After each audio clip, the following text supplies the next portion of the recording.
Daí a gente deu uma pausa do RTI. Hoje em dia eu tenho dado assessoria em algumas escolas. Infelizmente, são as particulares que pedem.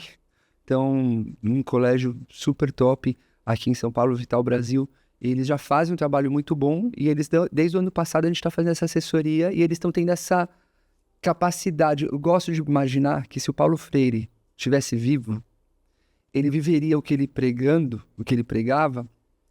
ele aderiria. Acho que é.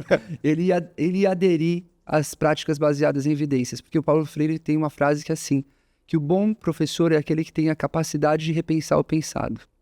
Então, meu sonho é ver o RTI acontecendo nas escolas públicas, mas infelizmente hoje, quem tem realmente me chamado, e por exemplo esse colégio, eu fiz até questão de falar o nome do colégio, porque eles têm sido muito corajosos em repensar o pensado e aplicar as práticas baseadas em evidências num colégio que já tem índices muito bons.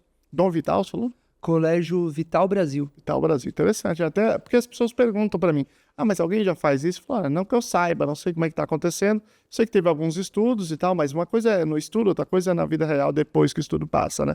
Vai ter bom saber. Mas vamos falar sobre a RTI, então? O modelo de resposta à intervenção, ele é um modelo assim... que eu sei que tem algumas pessoas que trabalham no Brasil, a Simone Capellini trabalha também com isso, é um modelo assim, mas no exterior assim, é uma coisa extraordinária, assim, todo mundo usa. Queria que você explicasse primeiro o que é esse conceito. Então, uma coisa que eu percebo que muito professor faz confusão é que eles acham que às vezes é um método. Né? E não é um método, é uma abordagem, né? Então, e que na verdade surgiu de fato na escola, que hoje em dia a gente tem RTI até em outras áreas, da medicina e tudo mais, de você ver a resposta do menino na intervenção. Mas é algo simples, é você escolher na camada 1, você primeiro faz uma avaliação, né, de todo mundo, das habilidades, não do conteúdo. Eu costumo dizer que o conteúdo, ele é o telhado, a habilidade é o alicerce. Então você fazer tem RTI, como não é um método, tem RTI que não faz essa avaliação necessariamente com instrumentos padronizados, tem outros tipos.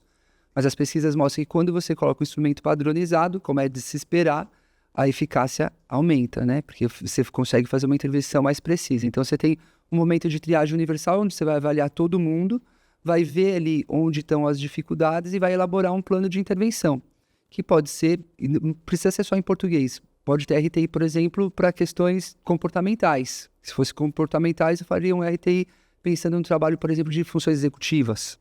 Eu posso colocar isso de 2 a 3 vezes por semana, de 20, 30 minutos, 15 a 20 minutos. Na minha história, aplicando a RTI, foi 30 minutos todos os dias, porque eu julguei que tinha muita necessidade de recompor essas habilidades na primeira camada. Certo, para todos os alunos. Então, é todos os alunos. A segunda camada é um reforço, né? Que as escolas sempre fizeram reforço.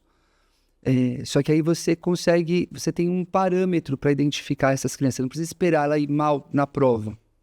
Para você, vai para o reforço só lá para o meio do ano.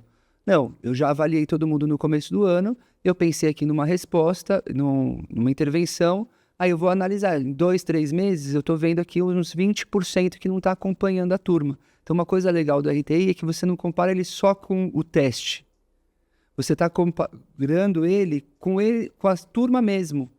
Então os 20% das crianças que não estão acompanhando o restante. Né? E tem uma coisa também, você falou do reforço, as escolas sempre fizeram, mas não é organizado da mesma forma, porque é assim, reforço de português.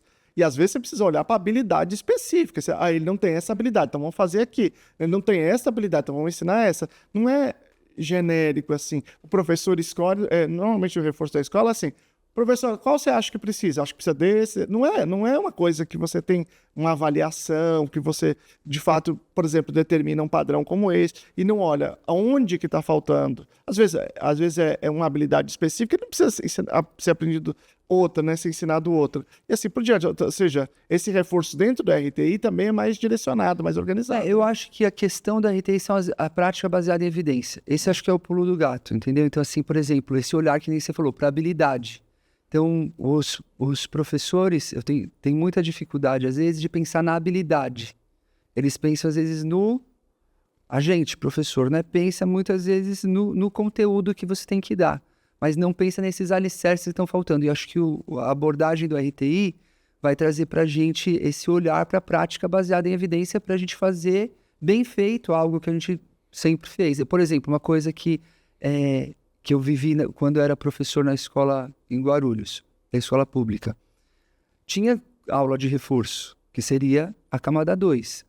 Mas essa aula de reforço tinha 14 crianças na sala. Pô, 14 crianças é uma turma. Tem escola que tem menos de...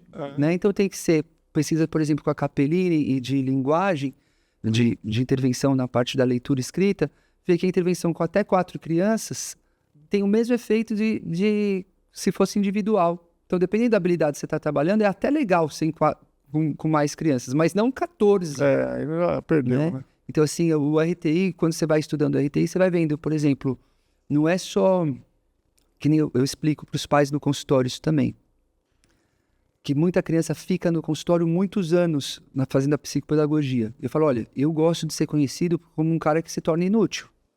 Mas para eu me tornar inútil, eu preciso alinhar não só a eficácia da intervenção que eu vou oferecer para o seu filho, mas também a intensidade e a frequência. Então tem gente que vai tomar um remédio, é o mesmo remédio, 2 vezes ao dia. Outros vão tomar 1 vez por semana. É o médico que vai dizer isso cada caso. E eu acho que o RTI me treinou a pensar nisso também, não só na eficácia da intervenção, que tem que ser uma intervenção baseada em evidência, mas também na intensidade e na frequência. Porque nada mais é do que isso, é um funil.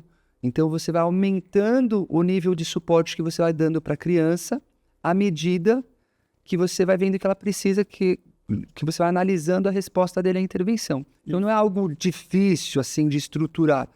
O que tem que mudar é a mentalidade, né? E o nível 3? Pra gente fechar aqui do RTI. E aí o nível 3 é a criança, então, que é lindo do RTI, que de 80% a 90% das crianças vai aprender se você usar a técnica correta na sala de aula. No nível 1, no nível 1. E aí, então, o professor não precisa se desesperar. Então, se ele tem 30, se até 6 crianças não estão acompanhando, não quer dizer que ele está aplicando a técnica errada. Que é o oposto que acontece no Brasil. A gente tem 6 que acompanham e 80 que não acompanham. Então, né? Então, aí na camada 2, as pesquisas mostram que cerca de 15% vai melhorar ali. Então, você vai ter sala que vai ter uma criança, sala que vai ter nenhuma, que aí iria para uma... Porque é só uma criança que está um pouco atrasada por algum motivo, é uma dificuldade. Então, esse 5% que não vai melhorar nem na camada 2 desse reforço, eles iriam para a última camada, que seria individual. E aí a escola... Por que eu sou apaixonado pelo RTI? Porque aí a escola poderia trabalhar junto com a educação, né? Porque quando eu era professor, a gente sempre mandava os relatórios para a UBS. Com a saúde. Para a saúde. A escola podia trabalhar com a saúde, Porque a gente mandava os relatórios e a fono mandava. Isso é problema de ensinagem, não é problema de aprendizagem. Vocês que têm que dar conta. Porque era um contingente muito grande. Agora, se a gente manda só 5% da turma, a gente até sabe melhor para quem mandar no RTI, porque ele é um sistema, então, de intervenção e detecção precoce dos problemas de aprendizagem. Então, ele já está fazendo as duas coisas, ele já está ali avaliando e intervindo. E aí a gente poderia falar, pô, esse menino que não aprendeu, provavelmente o professor ia falar, deve ser um psicólogo que a gente tem que mandar, porque a questão aqui dele é meio emocional, ou não é uma fono, ou não é um psicopedagogo. E aí a saúde poderia ajudar